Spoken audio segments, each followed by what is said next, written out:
Bonjour et bienvenue à cette interview exclusive qu'accorde à la Cameroun Radio Television le président de la Commission de la Communauté économique des États de l'Afrique centrale qui s'est transformé d'un secrétariat général à une commission il y a quelques mois et que le mandat est assuré aujourd'hui par un monsieur de la nationalité d'Angola. La commission ou bien la communauté économique des États de l'Afrique centrale a été créée en 1983 à Libreville au Gabon et compte aujourd'hui près de 200 millions d'individus avec la nouvelle nomenclature. Comment elle se propose pour le développement de ces pays membres? J'ai le plaisir de recevoir le président de la commission de la CAC, Monsieur Gilberto da Piedade Verissimo. Bonjour et bienvenue à la CATV. Bonsoir, bonsoir.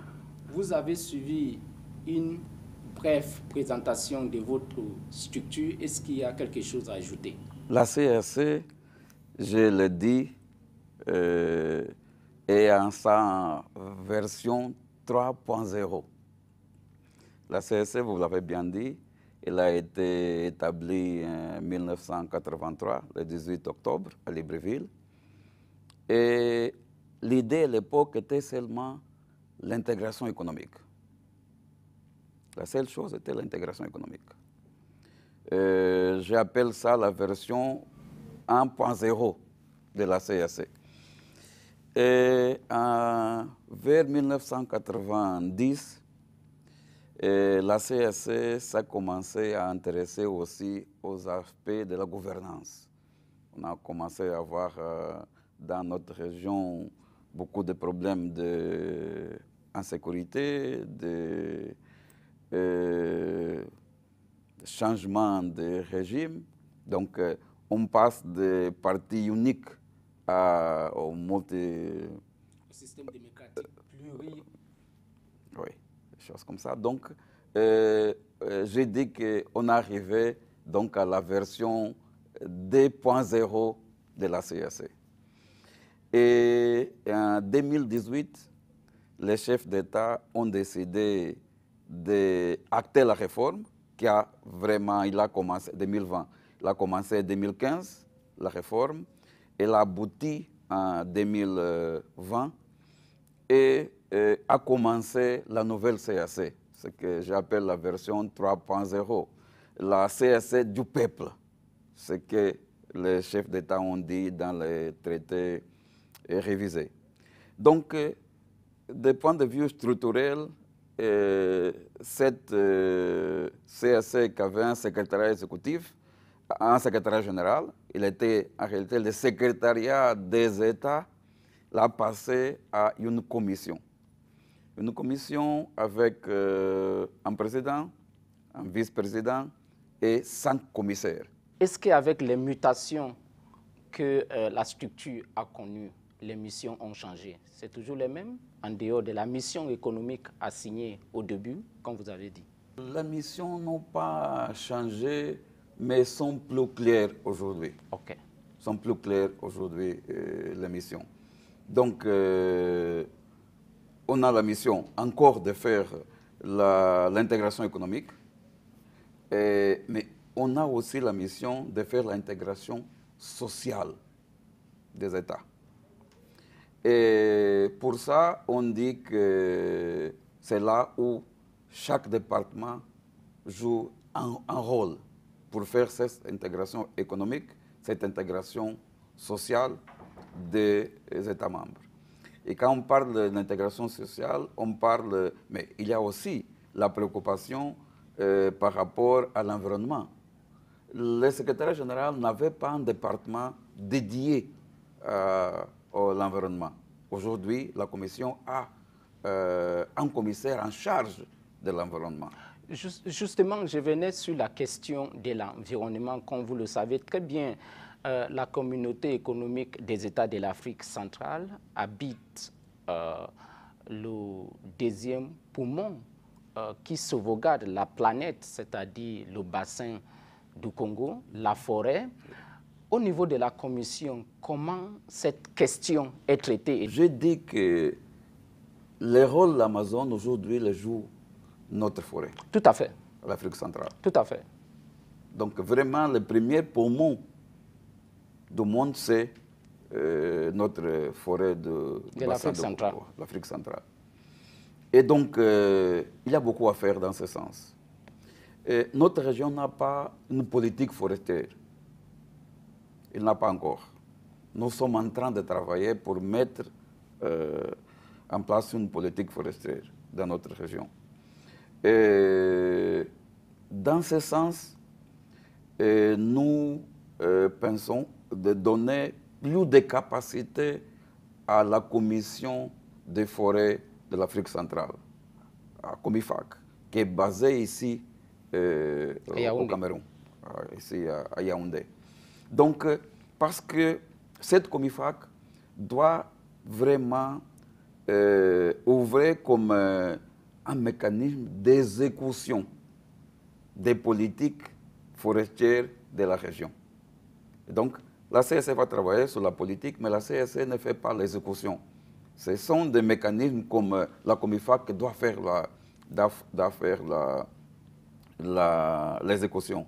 Mais pour ça, nous devons renforcer les capacités de la Comifac. Quelle est la différence entre le secrétariat général et la commission dans l'exécution des missions? Donc, j'avais dit le secrétariat général, il un peu fonctionnait comme un secrétariat des États. La commission n'est pas un secrétariat. La commission, c'est un organe qui représente la communauté. Ça veut dire que la commission a le rôle de fédérer les intérêts des États et aider les États dans un chemin, dans un sens spécifique. Donc, on travaille aujourd'hui par rapport à la ZLECAF, la mise en la zone de libre-échange intercontinentale africaine. Donc, la CSE doit avoir le rôle de fédérer les intérêts des États de la région et conduire les États vers un seul objectif par rapport à la ZLECAF.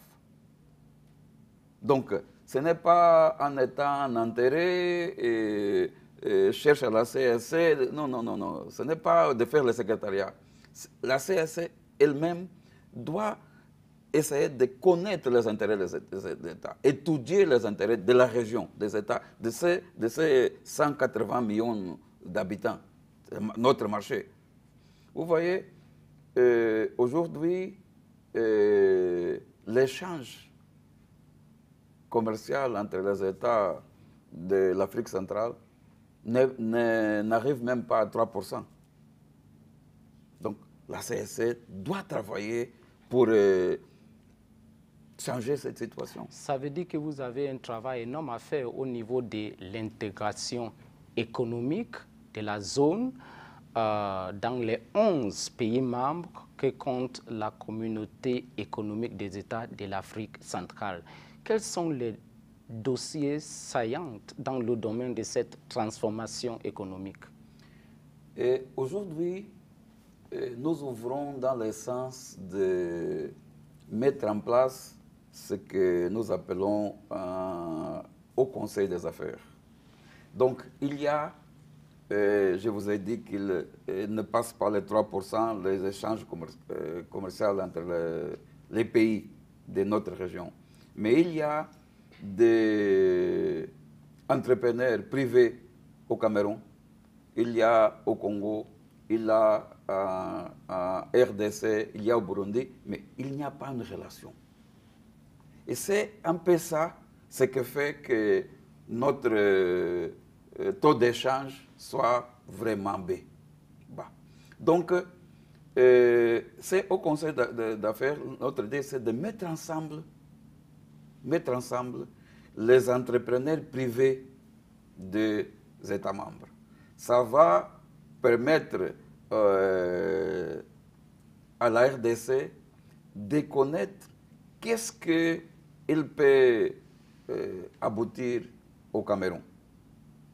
Ça va permettre aux entrepreneurs camerounais de savoir qu'est-ce qu'il peut aboutir pour faire la complémentarité en Angola. Et donc, nous pensons qu'avec ça, nous allons booster vraiment ce taux d'échange commercial entre les États de la région. C'est un dossier saillant que nous sommes en train de mettre en place. D'un moment à l'autre, nous allons discuter les défis que fait face la Commission, mais permettez-moi de poser la question sur l'état de la sécurité et de la paix. Vous avez d'abord une structure, la COPAS, qui s'en occupe de cette question. Dans les 11 pays membres, quel est l'état de la sécurité de ces pays? Donc, vous avez parlé de la COPAX qui est maintenant en réunion.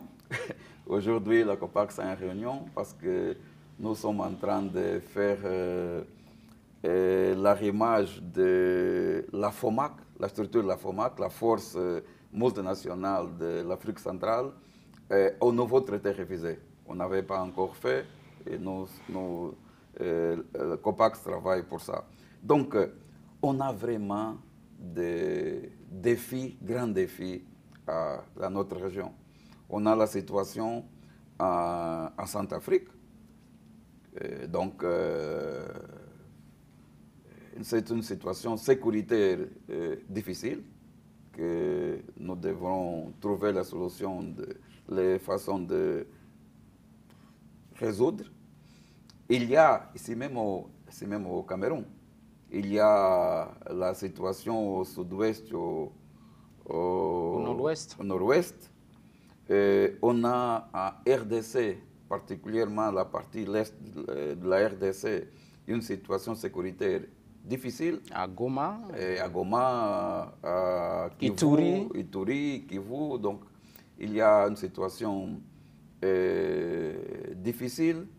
Donc, et ce sont des situations qui ont la potentialité de s'étendre à tous les territoires de la région. On a la situation au Tchad. Et on dit que le Tchad, c'est le verrou de la région. Parce que si les forces armées au Tchad n'arrivent pas à maîtriser la situation sécuritaire au pays, la situation qu'on a au Sahel très facilement arrivera ici au Cameroun, à Centrafrique, et donc on aura le terrorisme. Tout à fait. Parlons maintenant des défis. On a été confronté et la pandémie n'est pas encore finie.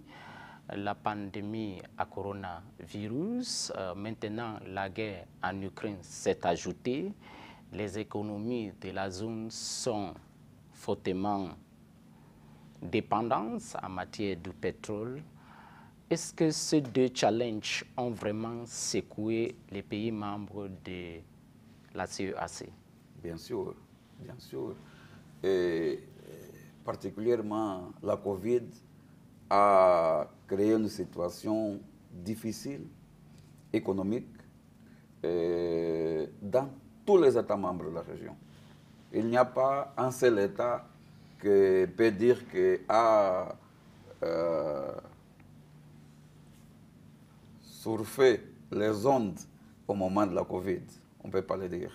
Donc, tous les États ont vraiment beaucoup été impactés négativement par la situation de la Covid. Mais tout ça, tous ces challenges, on doit les voir aussi comme des opportunités.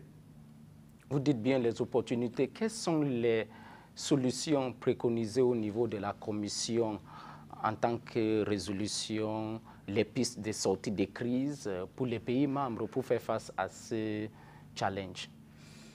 Nous sommes encore dans le moment de faire une étude de comment est-ce que le conflit en Ukraine va vraiment impacter sur notre région. Donc, il a la situation de bleu. On sent déjà ici au Cameroun, on sent particulièrement au Tchad. Donc, mais il faut encore faire un peu d'études par rapport à ça. Et après, le mettre ensemble pour trouver des meilleurs mécanismes pour surmonter les difficultés. Et ça, c'est aussi, je disais, une opportunité parce que nous devons vraiment chercher, vivre ces situations pour chercher notre indépendance économique. Donc, on a l'indépendance politique, mais nous sommes trop dépendants économiquement des autres pays. Et cela fait l'appel à la transformation. Qu'est-ce que vous proposez dans la transformation? Vous avez tout, le pétrole, l'agriculture, l'environnement naturellement béni. Qu'est-ce que vous proposez dans ce sens? On doit oublier le pétrole. On doit oublier le pétrole. Et embrasser quoi? L'agriculture. On doit embrasser l'agriculture. On doit chercher la façon d'utiliser l'argent du pétrole pour nous industrialiser. Parce que il n'y aura pas un pays qui va venir nous industrialiser. Nous-mêmes, nous devons nous industrialiser. Mais d'abord, on doit avoir l'agriculture. Sinon, on aura des problèmes après des matières premières pour l'industrie. Tout à fait. Donc, ici, on développe vraiment l'agriculture. Peut-être la situation de blé qu'on vit aujourd'hui, nous pouvons nous-mêmes surmonter. La complémentarité entre les États membres. Il y a des choses qui sont produites ici au Cameroun qui ne sont pas produites au Gabon, qui est à côté. Mais le Gabon l'emporte de France, ou dans notre pays, Maroc, choses comme ça. Au cours des années, qu'est-ce que vous pouvez dire que voici ce qu'on avait fait pour le peuple lorsque vous travaillez pour les communautés? Oui. Est-ce qu'il y a les projets qui ont vraiment impacté le peuple? On fait aujourd'hui l'effort de vraiment chercher les résultats. On dit dans notre mandat qu'on doit faire seulement ce qui va vraiment impacter sur les vies des populations. Et on a beaucoup de propositions de partenariats. Et les principes qu'on a fixés, c'est celle-là. Les partenariats nous intéressent si il va impacter directement sur la vie de nos populations. Quand on parle avec un bailleur de fonds, son analyse, c'est combien d'argent on a décaissé. On ne doit pas suivre les mêmes façons d'analyse, le même sens d'analyse. Notre sens d'analyse doit être comment est-ce que cet argent que les bailleurs de fonds a décaissé a impacté sur les populations. Donc, nous travaillons dans ce sens.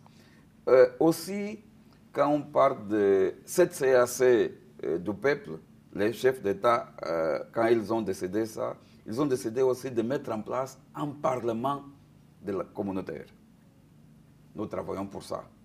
2022, on travaille aujourd'hui sur la partie juridique. Une législation commune. Oui. Et en 2023, l'idée, c'est de mettre en place le Parlement de la communauté. Tout à fait. Monsieur le Président, cette interview ne peut pas être achevée sans cette question. Il y a beaucoup d'années que tout le monde parle de l'harmonisation d'une seule structure dirigeante en Afrique centrale où nous trouvons la CEMAC et la CEAC. Et pour l'instant, le président de la République du Cameroun, président en exercice de la Communauté économique et monétaire des États de l'Afrique centrale, la CEMAC, est chargé pour cette politique d'harmonisation et parler avec ses homologues de l'Afrique de l'Ouest.